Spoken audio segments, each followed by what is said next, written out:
What's up, scholars? Welcome back to another video. Today it is time for more theorizing.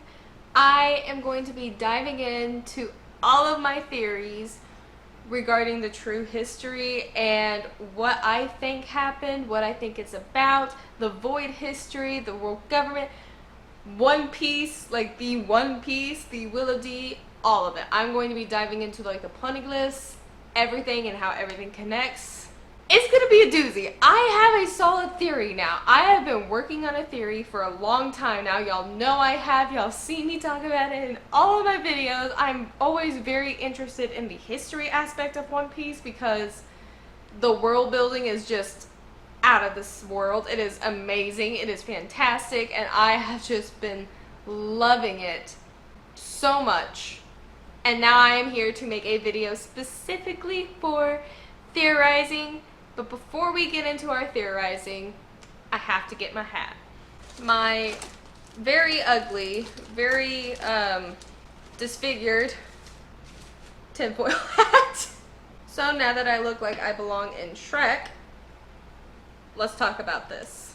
So I have like 3 pages of notes on the true history, my theory on it, and kind of fleshing out everything. So I'm really gonna feel like a teacher here, but there are 5, oops, wrong side. There are 5 main aspects to my theory that connects it all together. And I doubt you can see this. I really don't think you can. So instead of just like hoping y'all can see this mess, I'm gonna have it up here for you. So I have 5 things that I think all the true history connects together. There is the void century of where we don't know anything about what happened. There's the weapons and poneoglyphs, because those two really go like hand in hand together. There's the Will of D and the One Piece, and all 4 of those connect to the 5th one, the true history. All of these connect together. I am like 99% convinced in myself that I have this right.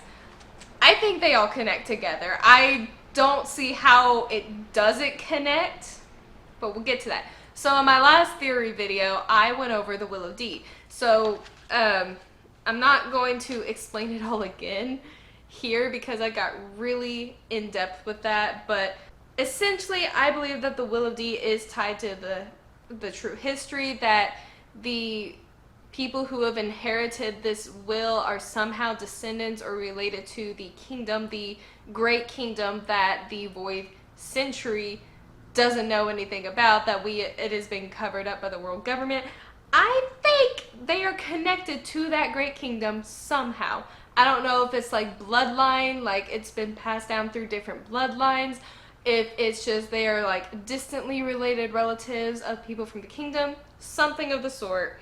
But I think it has something to do with it being passed down to create a new age, possibly to combat the current age, or the age that they are now living in, the world government's age. Because as much as this is the era of pirates in One Piece currently, with the world government having so much power and control, up to this point, I'm currently in post-war arc. I am currently in the post-war arc, so this is the extent of my knowledge. I am up to post-war. I know nothing beyond that, so if I'm missing some pieces, which I'm sure I am because you learn every arc you go into, if I'm missing pieces, that's fine. This is just like I'm over halfway done. I want to get my theory out there before I get even more information that complicates this further. So, up to what I know now, the world government still has so much power and control and such a grasp on the world that even though this is technically the age of pirates, this era of pirates that Roger has set out, it's still very much under the world government's control. And because of that, I think this Will of D is very important because everybody in the government hates the idea of these people with the letter D in their name and their middle initial. They hate it so much. And there's a reason why. But besides the Will of D, if you want to see like all my in-depth theorizing on that one, go watch that video and then you can come back here and get like the whole lowdown of everything. But the next thing I'm really gonna like we're really going to talk about is the poneoglyphs and the weapons, because the weapons are directly tied to the poneoglyphs. Because once the poneoglyphs are decoded, it can show you where these weapons are. We have had 2 weapons so far, Pluton and Poseidon. One of them, I believe it was Pluton. Frankie, it led us to Frankie. It led us to Frankie and Tom. Who knows who Tom got it from, but it was passed down from somebody. Wonder who. Passed down from age to age in order to keep it out of the world government's hands. Can't imagine who would just pass that down. I don't know. And that weapon has led us to Frankie. He's the one who had the blueprint for, I believe it was Pluton, and he burned it, which of course made the world government very angry. Before I get into the weapons itself, the poneglyphs specifically, we learned so much about the poneglyphs in Innie's lobby and Robin's flashback when we get to O'Hara, and I think it's Dr. Clover. He requests to speak to like the head honchos of the world government. I forget what they're called. He requests to speak to the top before he gets killed, because he knows what he's about to say is going to get him killed. He's going to get everybody around him killed. He just has to say it before it's too late. But these poneglyphs contain certain messages. They contain these messages about both the history and about the weapons. They contain information about this blank history, this void century that has been completely washed away and covered up. There's no information about it. But these poneglyphs give indication that there is this great kingdom. This great kingdom existed that was very powerful, and it held a lot of influence over the world. And those poneglyphs also contain information about the weapons, about all of that threaten the world government. And personal belief, I believe that the weapons that the world government is so afraid of falling into people's hands, the world government is so afraid of not possessing for themselves, those weapons, Poseidon, Pluton, whatever other ones there are down the line, those are the weapons that the Great Kingdom used in that war to fight against the world government. I'm getting ahead of myself. I'm trying not to do like too much too fast. I'm trying to follow my notes. It's really hard when I'm starting to theorize, but I'm gonna follow my notes.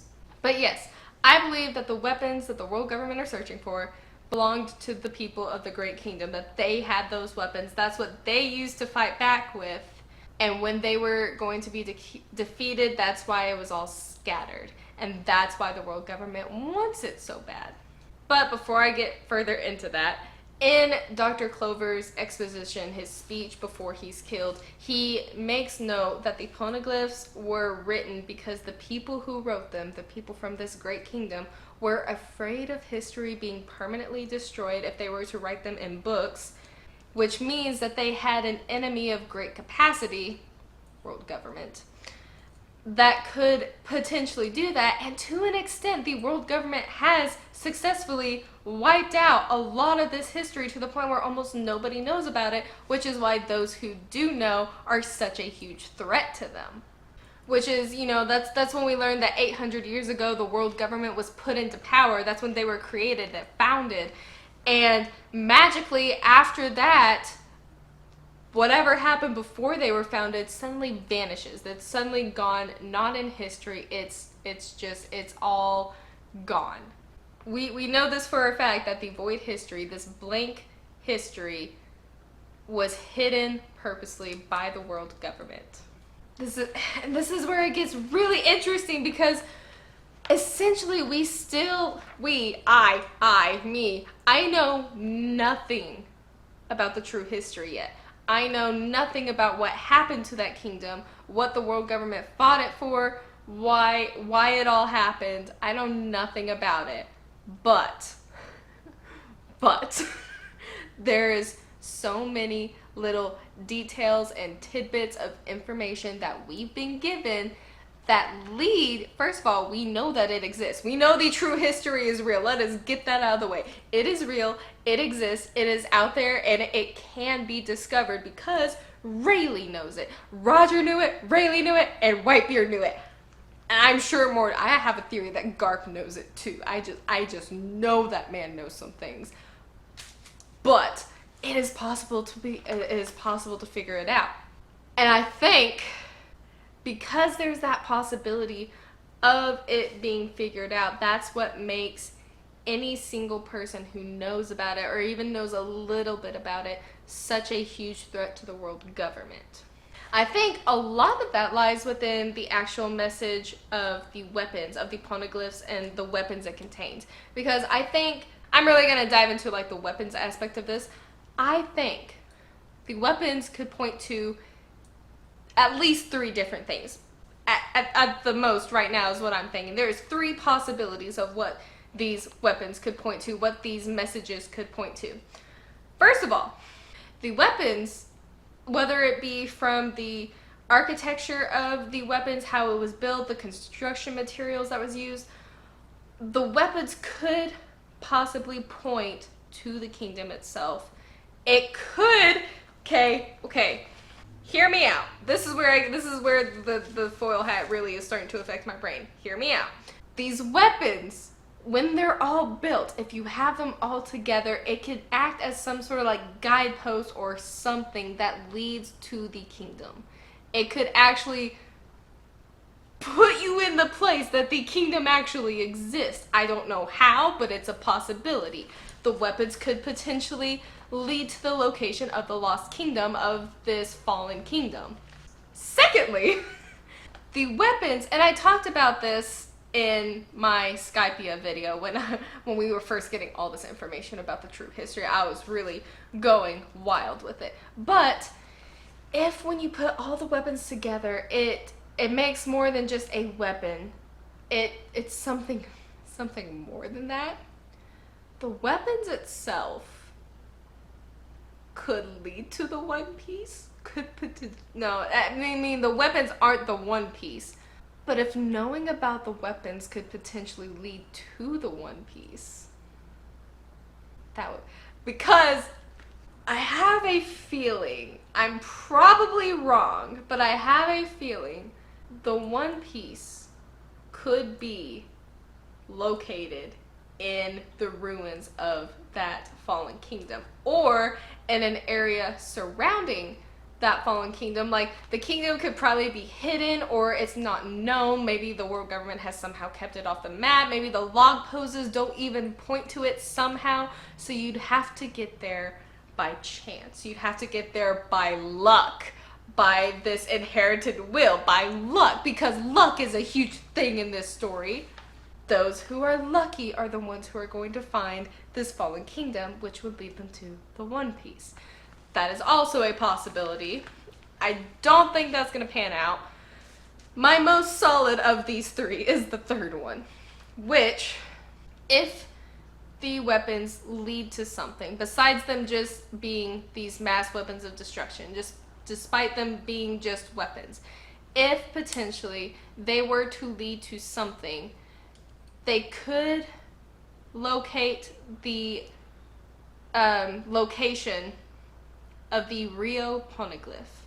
This poneglyph that Robin has been searching for since we met her. She has talked about the Rio poneglyph a lot.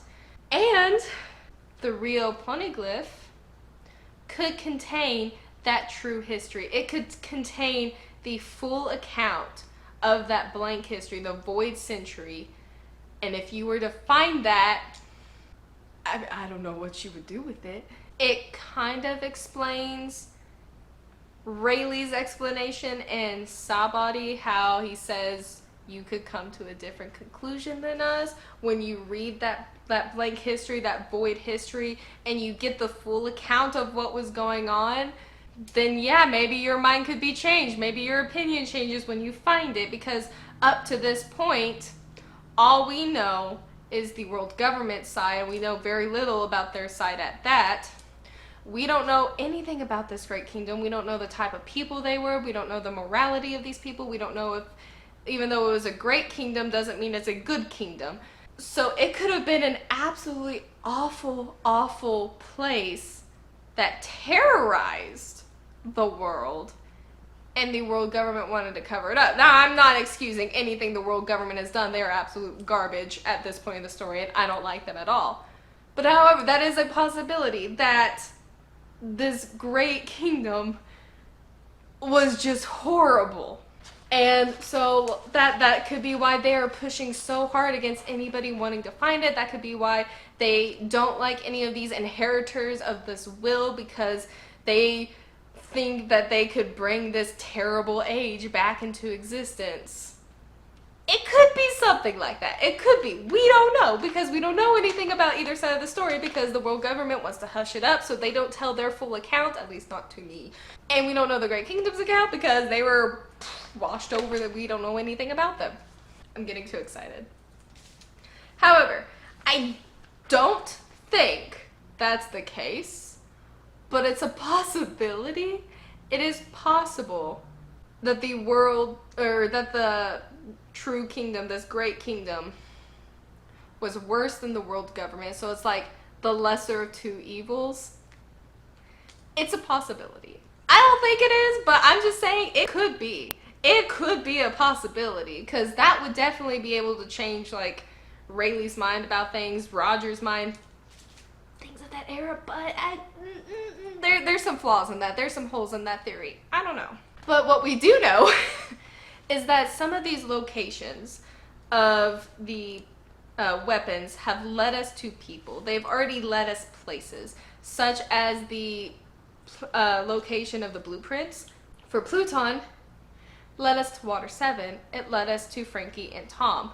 Again, we don't know how far back it goes. We don't know if they've been hiding out in Water 7 all along, and it just keeps getting passed down through people who are living in Water 7, who they trust, and we don't know the extent of that. But since we've gotten the location of a weapon pointing somewhere before from the poneoglyphs, such as Water 7, that's how CP9 was able to track Frankie down. That's how they were able to figure out that the blueprints were alive, they existed, they were there. So it could be the same thing with the other weapons. It could be the same thing with the blueprints for the other weapons.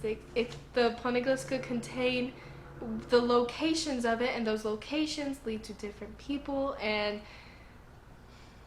if the poneglyphs lead to locations, it could point us to a lot of other things. It's possible.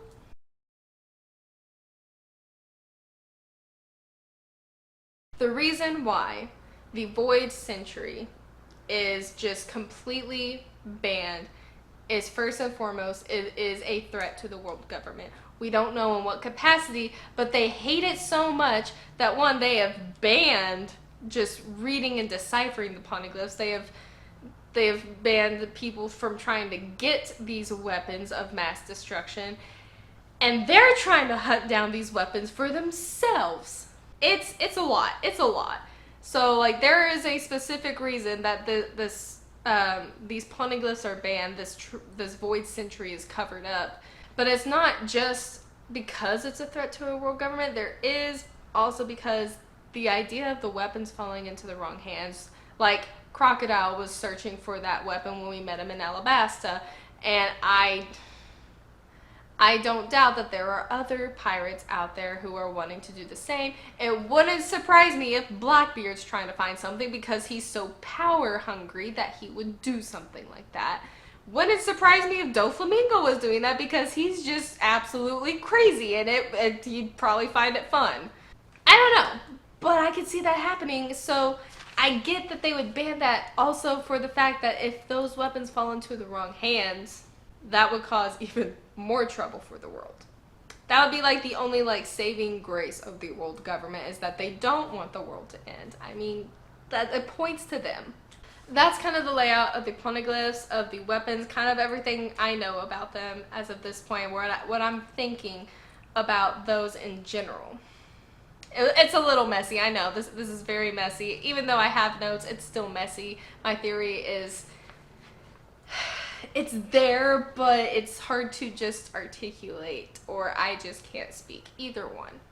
This is what I think happened. I'm going to give my best theory about what I think happened during the Void Century, what I think led up to this point. I'm just gonna go from there, because then after I talk about what I think happened, I'm gonna give my best theory on the One Piece, because I have a theory. But okay, so what I think happened with the whole Void Century, world government coming into power, all of that, what I think about the true history. I think the world government fought with some type of weapon because if the Great Kingdom had these mass weapons of destruction that terrify the world government, but the world government doesn't possess them, that means that they were not in the government's hands to begin with. However, if the Great Kingdom fought against the world government with those weapons and were still subdued and they still lost, that means the world government has some massive weapons or something that they're hiding, like bigger than the pacifistas. I'm just gonna say that, like stronger than any pacifista that they had. Maybe that's part of why they're trying to make the pacifistas. They're trying to recover old technology, which is why Dr. Vegapunk is so important to them. I don't know. But they had some sort of weapon that was stronger than what the Great Kingdom have. And if we've learned anything about how much the world government fears these weapons, it must have been like 100 times more powerful than that. Either they're hiding it or they don't have it anymore, which I'm really confused about, because if they are hiding it, there's certain maybe the situation hasn't arrived that they would use it for. Like, it hasn't been that dire of a situation that, like, oh, the world is at stake. So maybe that's why they haven't used that weapon. Maybe it's only for like a great war such as that, not like the Battle of Marineford or anything before that. It'd have to be like some sort of catastrophic war that put the whole world at stake. If that event came up, maybe we'd see that weapon they have. But they fought against the Great Kingdom with some weapon. We don't know what. We don't know how they fought. We don't know anything about. We don't know all the details about it. But I think they fought with some sort of weapon and defeated the Great Kingdom. I don't know why. But I think the Great Kingdom must have possessed something that the world government wanted. They had something the world government wanted desperately, enough for them to go to war over. But the world government didn't get its hands on it. I don't think the world government got its hands on what it was after. Potentially the One Piece. They could have potentially been fighting over this One Piece, and they still lost it. They don't know where it is. The Great Kingdom never gave up that information. They never gave it up. But the kingdom knew that they were about to be destroyed, and they wrote their history and clues and fragments to their history and scattered them all across. We know it's been scattered far and wide because it's made it up to the sky. It's made it to the sky, which means poneoglyphs could be down below, like deep within the sea, with all of this information. If the real poneglyph is down like in the sea, that's gonna be wild. But with the coding technology that we found out about in Salbody, it's possible to dive into the ocean, even with devil fruit users, even with normal human beings who can't breathe underwater. It's possible if they get their ship coded. So they can go anywhere. They can make it anywhere they need to.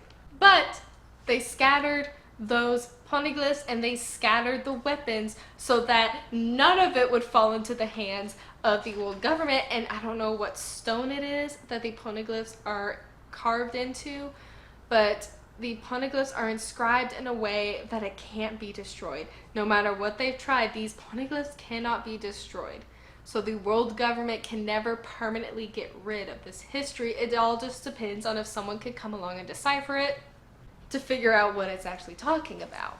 But the main reason, I think, besides to preserve history and to tell what actually happened, the real account of what actually happened, Another reason I think that all of this is scattered, especially the weapons, is for somebody else to gather them and use it against the world government.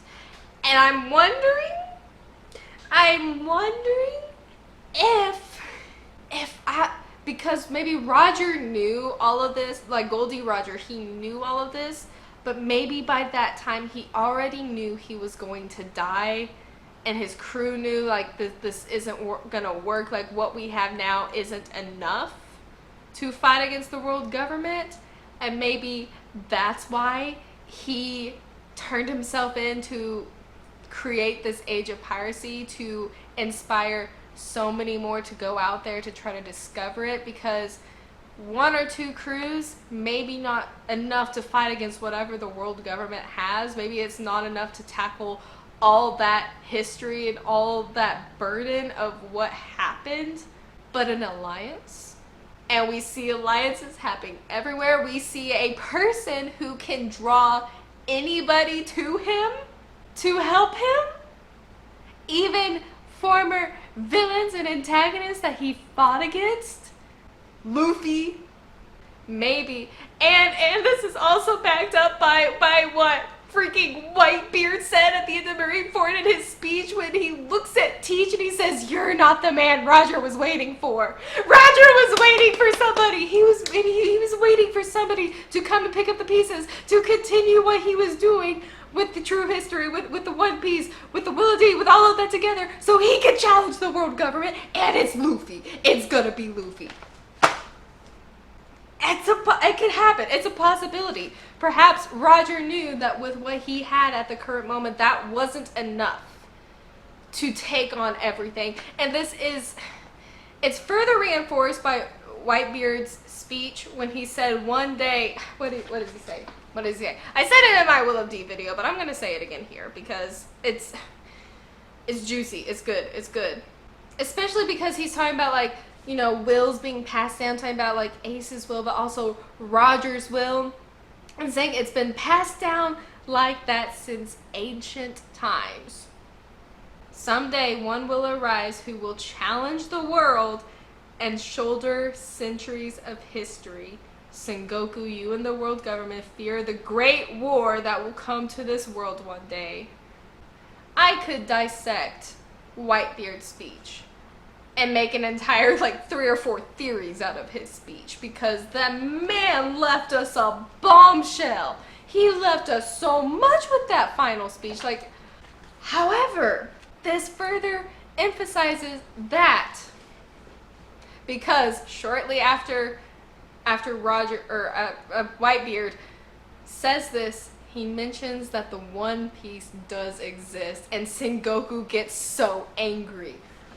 It further reinforces the idea that the Great Kingdom scattered everything for somebody else to use against the world government, for somebody else to come up, to gather all of this together, to put it all together, put all the pieces together, and face against the world government, to challenge the world government after so many years, which brings in the whole aspect of, like, the Will of D, this inherited will that's been passed down since ancient times. I mean, it's there. It's all there. It's all there. And after the Great Kingdom scattered everything, after they lost, the world government hid what happened, and they went out to search for the poneoglyphs, but they went out to search for all these weapons. And they banned the poneoglyphs and everything associated with it. They banned looking into the history, and they continue to search for what they wanted. We see them still searching for some of those poneoglyphs, some of those weapons today.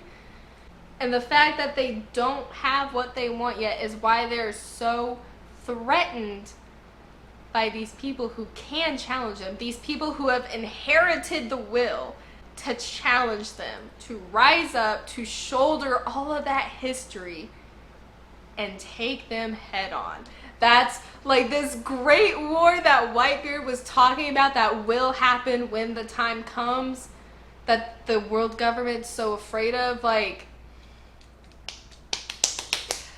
when all of this is uncovered, when the true history is uncovered, and the One Piece is found, war, just war, is going to break out, and it is going to be absolute madness and chaos.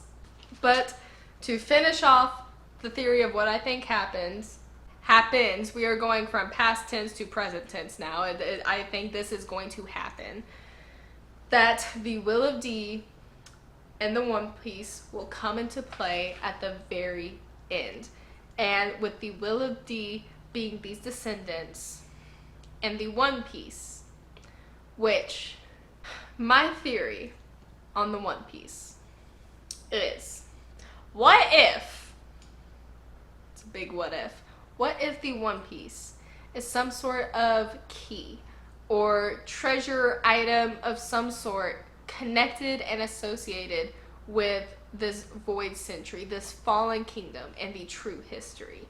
I think it's something from the Great Kingdom that the world government was after, that the Great Kingdom hid and was not able, or the world government was not able to find, and they're searching for it.